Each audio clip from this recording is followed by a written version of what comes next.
Good day, and welcome to the East West Bancorp's first quarter 2026 earnings call. All participants will be in a listen-only mode. Should you need assistance, please signal a conference specialist by pressing the star key followed by 0. After today's presentation, there will be an opportunity to ask questions. To ask a question, you may press star, then 1 on a touch-tone phone. To withdraw your question, please press star and then 2.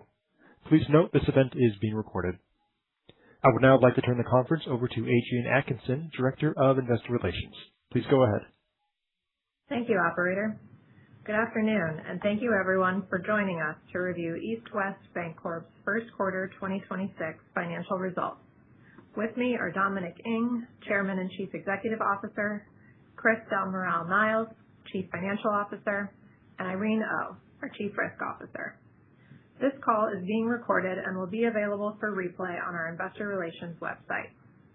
The slide deck referenced during this call is available on our investor relations site. Management may make projections or other forward-looking statements which may differ materially from the actual results due to a number of risks and uncertainties.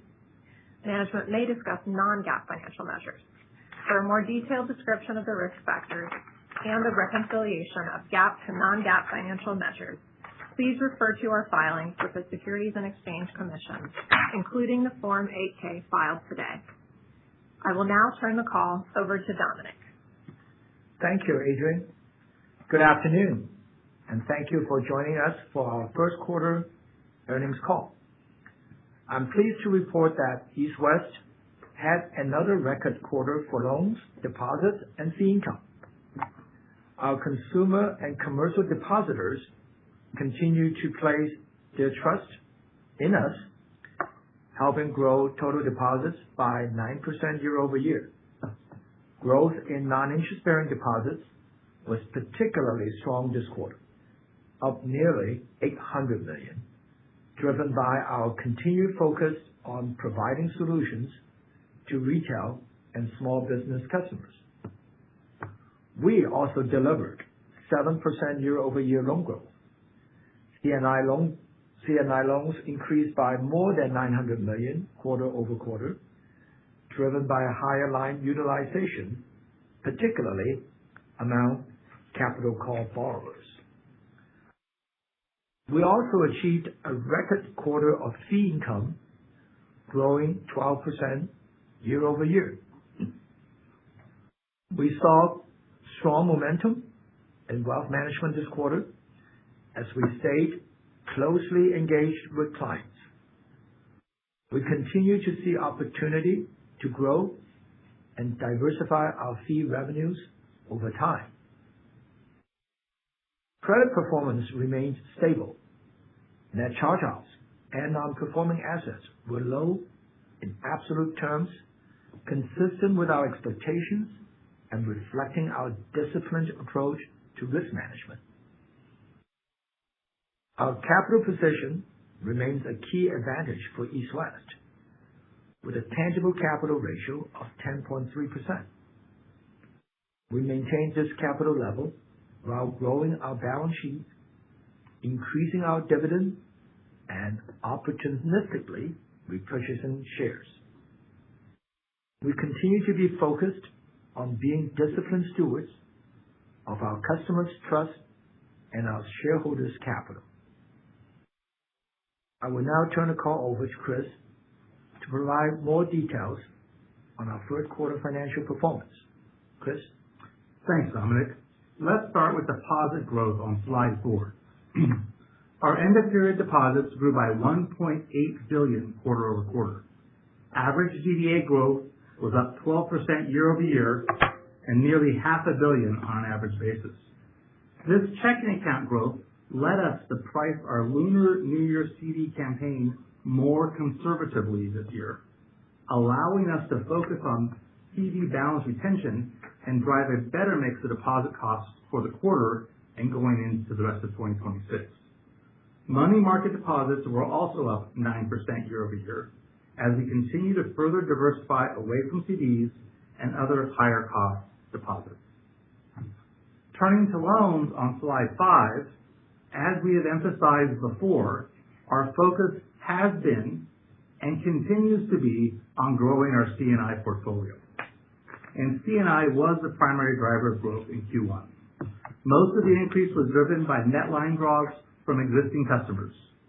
While utilization ticked up across a range of industries, as Dominic mentioned, capital call related borrowing made up the lion's share of the first quarter's net growth.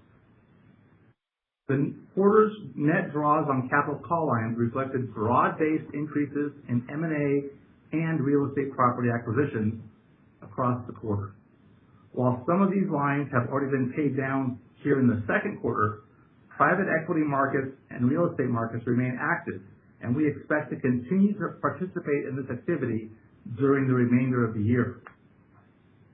Residential mortgage experienced a seasonally slower Q1 than we expected, but our pipelines have grown and continue to grow into Q2, and we expect residential mortgage to be a consistent contributor to our overall loan growth during the year.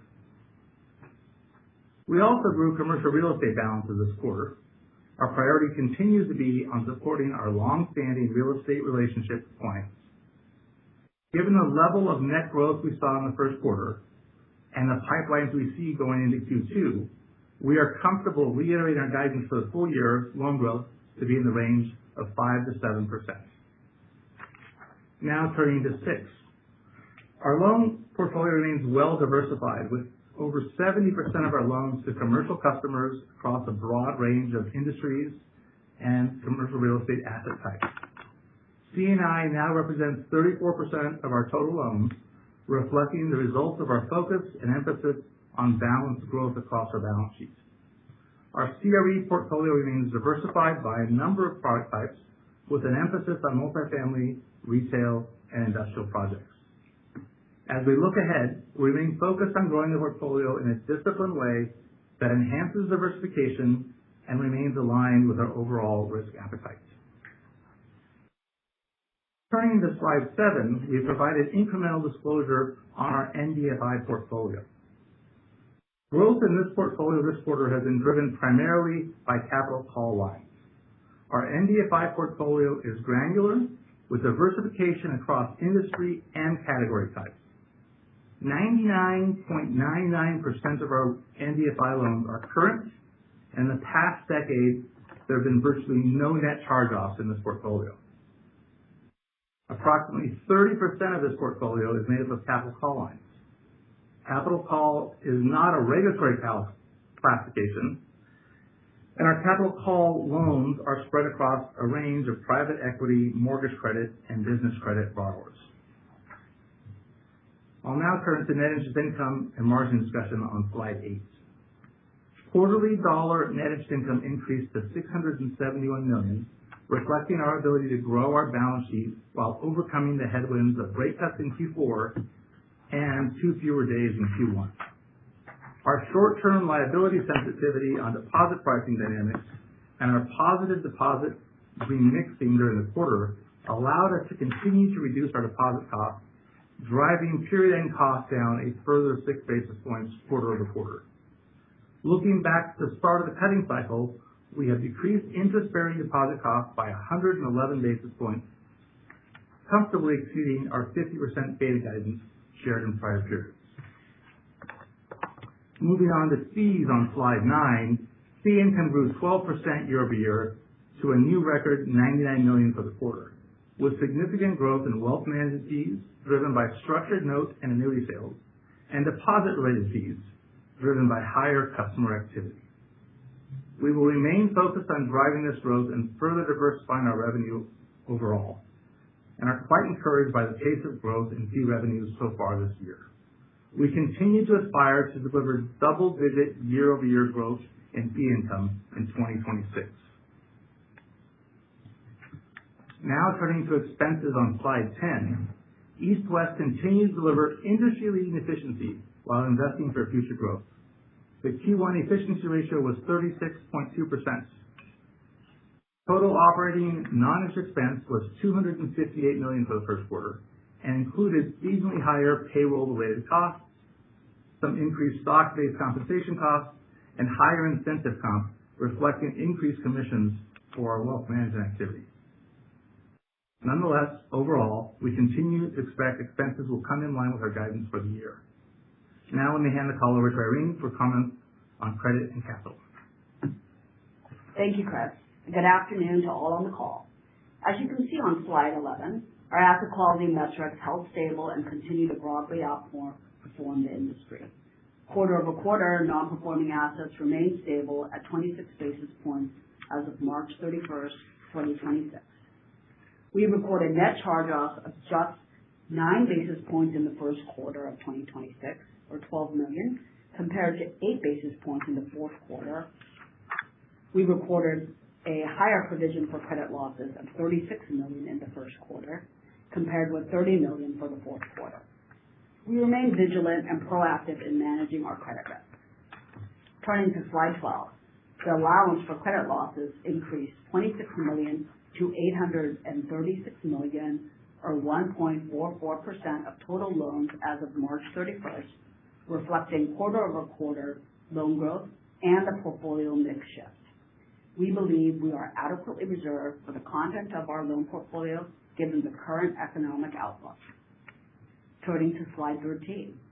All of East West's regulatory capital ratios remain well in excess of regulatory requirements for well-capitalized institutions and well above regional and national bank averages. East West Common Equity Tier 1 capital ratio stands at a robust 15.1%, while the tangible common equity ratio now sits at 10.3%.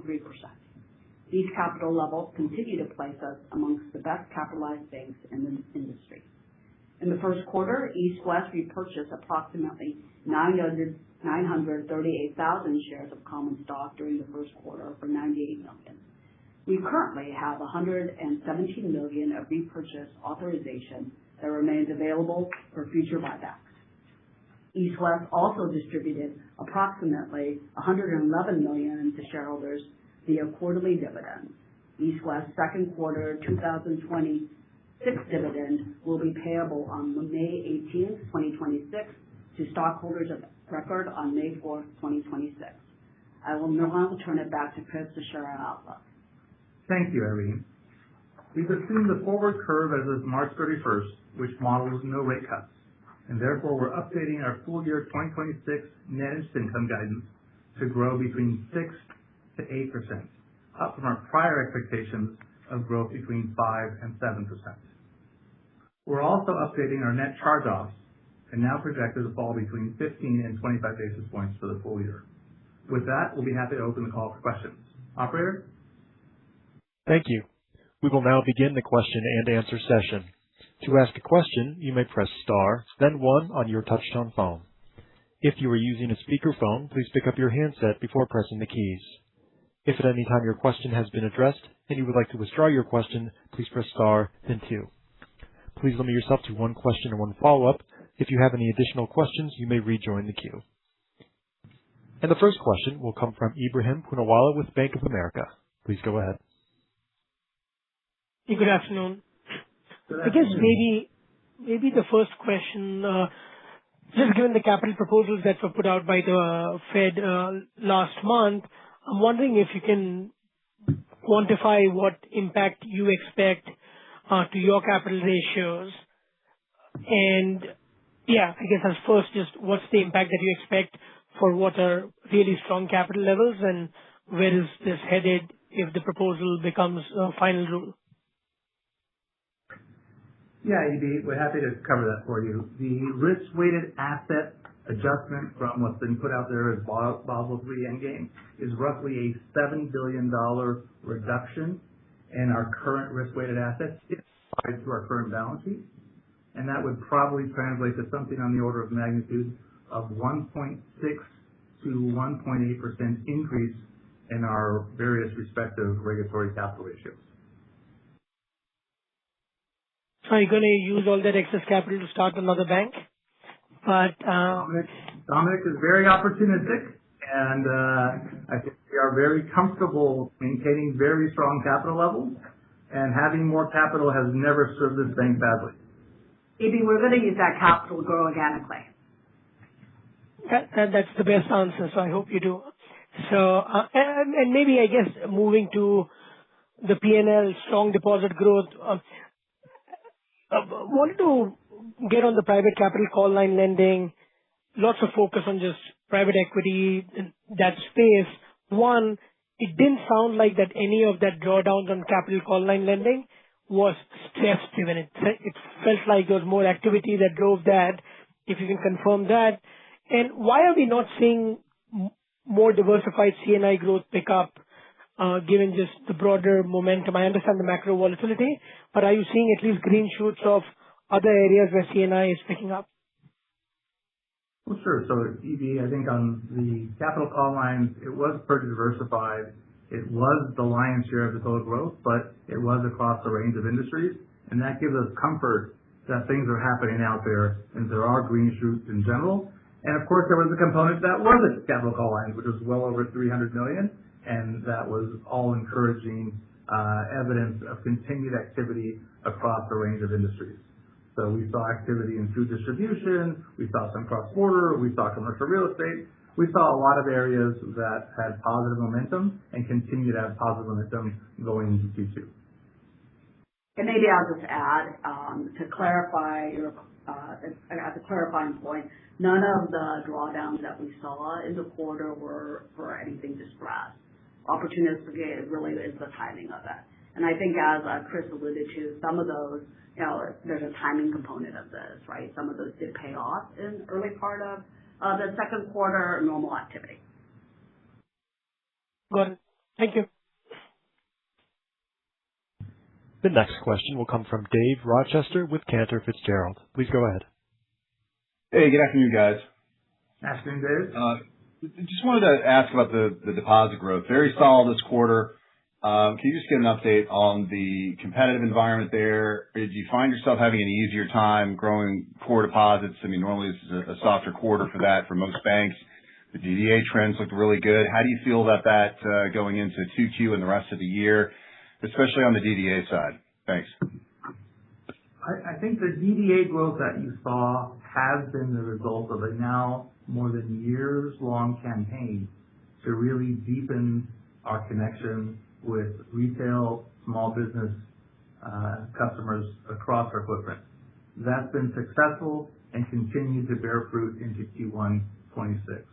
We're not letting up on that strategy. That campaign has been working arguably better than we expected here, going after it for more than a year, but in a way that we are continuing to devote more time and effort to make sure we nurture it even more. The landscape for deposits, however, is not easy.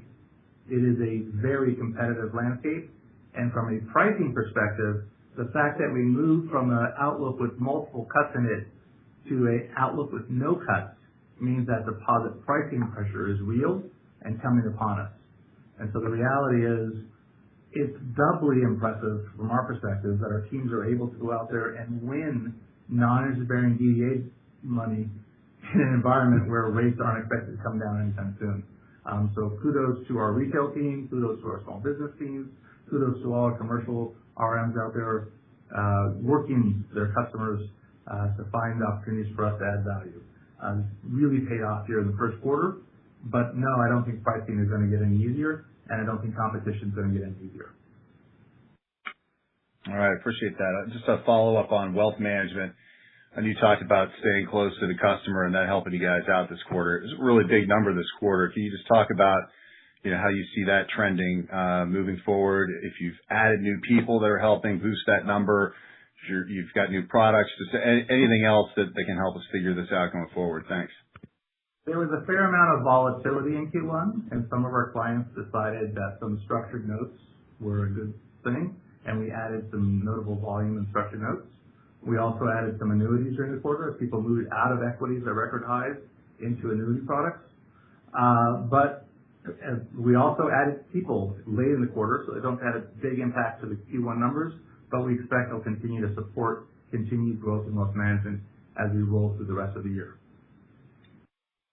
All right, great. Thanks, and nice buyback. Thank you. The next question will come from Jared Shaw with Barclays. Please go ahead. Afternoon, Hey, good afternoon. Hey, thanks. I guess sticking on the deposit theme, with the good growth that you're seeing in the mix shift, how should we think about sort of the trend of deposit pricing costs in a flat environment? I mean, do you think you're still going to be able to continue to march that lower as we go forward? I think, Jared, in some prior calls or meetings, I had alluded to the fact that we have been benefiting from rolling down the hill, and that there would come a point in time where the hill would stop to be so steep and flatten out, and I think we've hit that point now. So, no, my comments earlier that I don't think deposit pricing is going to get easier allude to the fact that I think our ability to march down or roll down the next wave of CDs has sort of run its course to a large extent. That having been said, I'll just remind you all, we are asset sensitive, which is why when we're changing our guidance from cuts to a flat rate environment, we're also upping our NII guidance because higher for longer is net better for East West Bank. Okay, thanks. That's a good color. Thanks. And then any color, maybe Irene, on the growth in resi non-performers? Are you seeing any areas of stress there, maybe from tech worker disruption from AI or anything that you're spending a little more time looking at? Yeah, that's a great question. We have seen a little bit increases in that. Ultimately, though, there isn't anything that we view as systemic. It really is customer by customer, loan by loan. And ultimately for us, given the low loan-to-values we underwrite in, we don't see a lot of loss content there. Okay, thank you. The next question will come from Casey Hare with Autonomous Research. Please go ahead. Afternoon, Casey. Hey, thanks. Good afternoon, everyone. Wanted to touch on loan growth. Apologies if I missed this, but so the guide of 5 to 7 off of a quarter where you're growing at 8% annualized and pipelines sound pretty constructive. Kind of a recurring question with you guys, but why is that a little conservative, or what are we missing here? I would point you to page 9 of our press release tables, which says that from March 31st of last year to March 31st of this year, we grew by exactly 7.0% on total loans. So that felt like it was in the range of 5 to 7 and warranted holding the range. Okay. Yeah, I mean, last year was a much different, we had the tariff and obviously the macro is, okay, I get it. All right. Just, moving back to the capital discussion, Irene, I heard you say you're going to grow organically. I've also heard you guys talk about some M&A aspirations on the East Coast where there's pockets of Chinese American populations that would fit well with the strategy here. Just some updated thoughts around that and just given the excess capital under the Basel III proposal, what if you were to find an opportunity that you did like, what are some parameters around earn back and tangible book value dilution? Well, I'll start, and maybe Dominic and Chris can chime in afterwards. We have a kind of hierarchy. Organic growth is our priority, and we've been able to show over many, many years the ability to grow our franchise through organic growth, although, as you know, we have a history many years ago also of being able to do successful, well-priced strategic acquisitions as well. So organic growth is our number one priority. I think certainly when it's opportunistic, stock buybacks, you know what the return is, and then also acquisitions, well-priced, strategic, makes sense for the franchise, something that ultimately has to be a better return than our ability to grow organically. And we complement that, of course, with a regular dividend, and we review the dividend at least annually. And dividend is our second go-to after organic growth, and it's where we have most recently increased our dividend, you'll recall, in the first quarter by a third, and we'll continue to look at that to make sure it remains competitive. And then, as Irene mentioned, follow up the organic growth with dividends and then inorganic opportunities at the right price, and then share buybacks perhaps in the future, opportunistically. Great, thank you. The next question will come from Manan Gosalia with Morgan Stanley. Please go ahead. Hey, good afternoon. Hey, good afternoon. On the deposit growth side, question is, do you typically see some sort of flight to safety from clients, clients just holding more liquidity at times when there's elevated geopolitical risk? And I guess the question is, did you see any of that this quarter? I'm just trying to assess how much of the strength in DDA growth is seasonal or idiosyncratic versus how much of that, do you see this as a new base to grow off of? Clearly, East West Bank over the last 15 years has been the beneficiary of a very strong, well-capitalized, and highly liquid bank of net deposit flows from our customers and increased balances from other banks in the region, from other banks in the country, and even some pockets outside. All of that has served to East West benefit and continues to be. And it does feel like whenever there's an errant headline, we see more opportunities to engage with more customers and have been successful at gathering more deposits. So we like the positioning that we have. It apparently pays dividends to be the best capitalized bank in the industry and one of the most profitable banks in the industry, and for everybody to recognize that and trust us in that way. And so I think we are well positioned, and I don't think it's temporary. But yes, we do see flows come in and out, and tax flows do happen on April 15th, and we saw some of those flow out, but we feel good about the base that we've built and the year-over-year growth in deposits that we've been seeing for almost 15 straight years. Right, perfect. And then you guys give the C&I loan yield to the back, and not a surprise to see that edge down slightly. Is that all just rate related, or is there anything that comes there from mix shift, maybe to capital call or investment grade clients, or is there anything you're seeing in terms of competition impacting spreads? I think we have seen competition broadly impact spreads over the course of the last year. We also provide the net interest margin tables on pages 10 and 11 of the press release. And what you'll see there is, a broad, repricing downward because most of our portfolio is floating rate, and that just comes through as those naturally move forward with the rate cuts that we saw last year, including the ones that happened in December. But as we've mentioned, our resets here sometimes don't kick in for about 45 days late. So we saw still repricing impact in Q1 related to the December rate cuts. Very helpful. Thank you. The next question will come from Bernard von Gizycki with Deutsche Bank. Please go ahead. Good afternoon, Bernard. Hey, good afternoon. Chris, you mentioned the checking account growth led to pricing the Lunar New Year CD campaign more conservatively this year, allowing you to focus on CD retention. Can you just remind us how much CDs rolled off during the quarter, how much was retained, any color on expected improvement in pricing from rolling forward CDs in 2Q? Yeah, so we had a little over $10 billion roll over during Q1, and we net grew CDs as presented on slide 4 by $127 million. So we essentially priced for retention and achieved retention. And then from a pricing perspective, as I mentioned earlier, we've been benefiting from rolling downhill, but we sort of flattened out that roll. And as we sit here today, I'm not sure incremental new CDs will be necessarily repricing with much of a benefit as we roll into Q2 and Q3. We're currently pricing our CD special at 360, which is not going to necessarily move the needle a lot on our CD pricing. Okay, and just as my follow-up, I think in last quarter you mentioned the impact from hedging impact. There was a headwind of about $2 million. What was it this quarter? Any expectations for full year you can provide?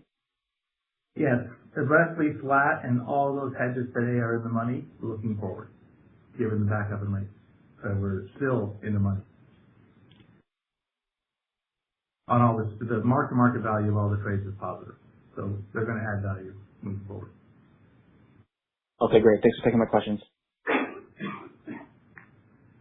The next question will come from David Chiaverini with Jefferies. Please go ahead. Good afternoon. Hi, how's it going? Thanks for taking the question. On the NII outlook, so you raised it, 6 to 8% from 5 to 7.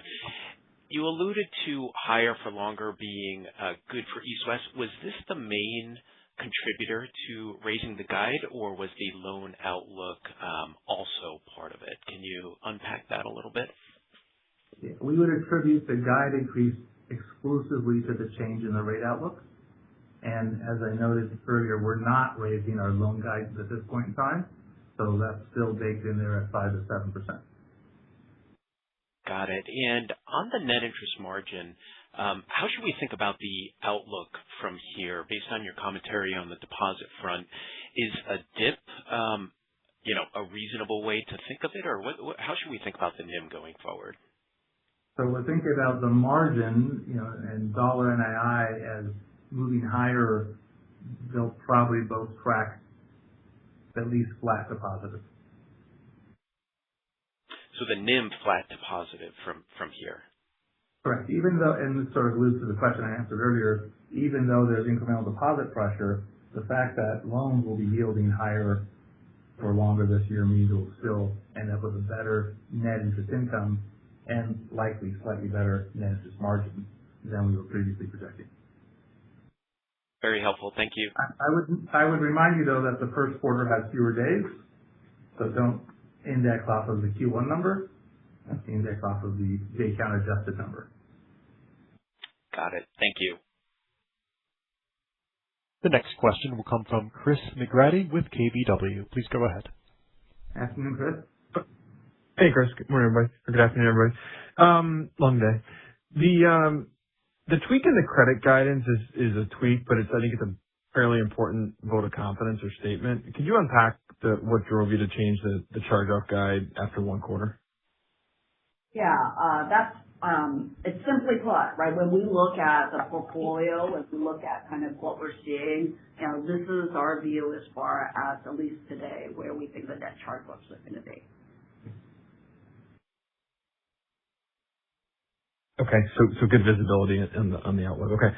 And then within the 7 to 9 expense growth, I'm wondering if you could parse out, run the bank versus invest in the bank, and how over time, this level of growth, I think this was a similar guide you gave last year at the beginning of the year, how AI might influence that over the medium term? Thanks. In the short to medium term, AI is a cost because we all have to run to figure out how we're going to combat mythos and everything else that the market is throwing at us. And so the reality is we're spending time to make sure we're, as we have been for the last year, investing in our cyber defense, investing in our monitoring tools, investing in our daily operating capability to make sure we're as resilient as possible. And those are investments that I'll highlight are not regulatory driven. They're investments that are driving us to be the best bank we can be every day for our customers. And we're going to continue to make those investments every day. And that's why we will continue to believe 7 to 9% expense growth is the right level, while delivering the best efficiency ratio in the industry. Exactly. Okay, great. Thank you. The next question will come from David Smith with Truist Securities. Please go ahead. Hey, good afternoon. Good afternoon. I was wondering if you could give us any updates on how you're looking at blockchain or stable coins as you look at ways to better help your plans with international business needs transfer money more efficiently. Thank you. We continue to see the vast majority of our customers wanting and continuing to transact in fiat currencies, but we do have customers that hold a variety of crypto and stable coins, and we're monitoring those continued conversations, developments, new products, and new solutions. We have put some projects sort of into the hopper that we think we'll be able to deliver at the appropriate time when there's a little more market acceptance to those. And we've been working with 1 or 2 clients on select opportunities to be supporting them on a back office basis. And so we'll continue to be active around the space, but have not yet rolled anything out to customers. Are tokenized deposits part of that potentially or anything there? We have explored those. We have not yet rolled out or put something like that on the shelf, but that's one of the things that we've looked at in concert with, I think, some larger industry vendors that have proposed solutions, and we're trying to figure out if we want to use those or something different. So we're just exploring that and monitoring those developing cycles. Thank you. The next question will come from Janet Lee with TD Cowen. Please go ahead. Good afternoon, Janet. Good afternoon. So in recent years, you generally were able to grow deposits at a pace that's modestly above loans. Is it fair to assume that your deposit growth for 2026 would be the same as in coming in line to above your loan growth guide for the year, given the strong results, especially given the strong results from the first quarter? Janet, I would note that on page 3 of our financial highlights, we led with deposit-led growth as the story. And so we continue to see deposit-led growth as the story and continue to expect deposits to help us drive a better funding mix, a better liquidity profile, and more reservoir of dollars available to meet our clients' needs as borrowers over time. But yes, it's been a deposit-led story. Okay. Thank you. And maybe I'm missing something here, but if you were able to keep your net interest margin flat to modestly improving versus the first quarter, I guess excluding the day count impact, and then loans growing at 6.5 to, what was your loan growth guide? Loan growth in the 5 to 7%. Your NII, what would be the puts and takes around you getting to that lower end versus the high end? It looks like you're tracking at least at the higher end and potentially better, or? I think some of those things are true, but the other things that we talked about are that deposit pricing pressure continues to build, and we would expect that to eat into some of the benefit that we might see from higher for longer as we move through the course of the year. If the economy is strong enough or inflation levels are strong enough such that rates are not moving lower, then probably there's more net funding going on in the industry and deposit pricing competition strengthens or becomes more rigid or even increases and makes that more costly. And we factor that into our models for 2026. Got it. Thank you. The next question will come from Timur Braziler with UBS. Please go ahead. Hey, Timur. Good afternoon. Hey, good afternoon, everyone. Chris, just circling back on the loan growth, maybe specifically for the coming quarter, appreciate the comment that some of the capital call lines that already paid down, that's going to be offset with improvement in the mortgage warehouse business. I guess net in 2Q, are you still expecting those loan balances to grow? And are we still thinking that 1Q is kind of seasonally softer for some of the traditional commercial business lines? So unpack that question again, because you said something about warehouse, and we don't do a lot of warehouse. So repeat your question for me, Timur. Sorry. Yeah, just the puts and takes on some of the lines being paid down in 1Q versus the growth that you're expecting in the second quarter, and whether or not that's going to net positive balances in 2Q, and then just the seasonality on some of the commercial pieces. Sure. So on the private equity capital call line activity that we saw in Q1, Irene mentioned and I mentioned we'd already seen some of that pay off here in April, and we probably expect more than a third of it to pay off, frankly, in the ordinary course during the ordinary second quarter. So that uptick that we saw should be in the ordinary course paid down to some extent.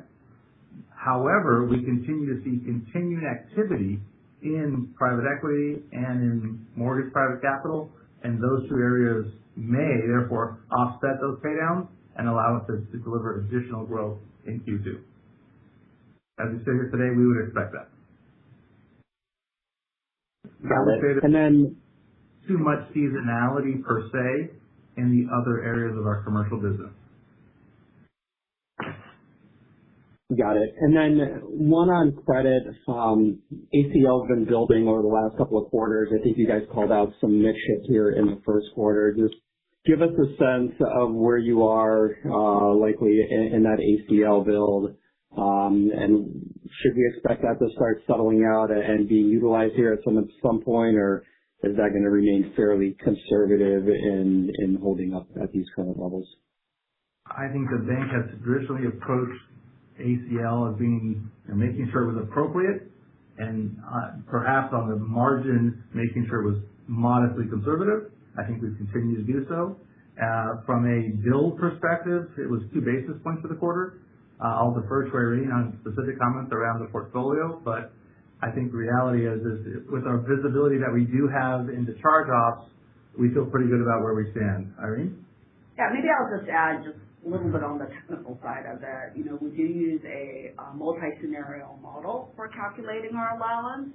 And as of March 31st, the downside scenario did change quite substantially from what it was at year-end. That certainly was one of the factors. Great. Thank you. This concludes our question and answer session. I would like to turn the conference back over to Dominic Ng for any closing remarks. Well, thank you to everyone for joining us today. I want to thank our team for their continued hard work and dedication, which continues to show in our results. We appreciate everyone, your time and interest, and looking forward to speaking with you again next quarter. Goodbye. The conference is now concluded. Thank you for attending today's presentation. You may now disconnect.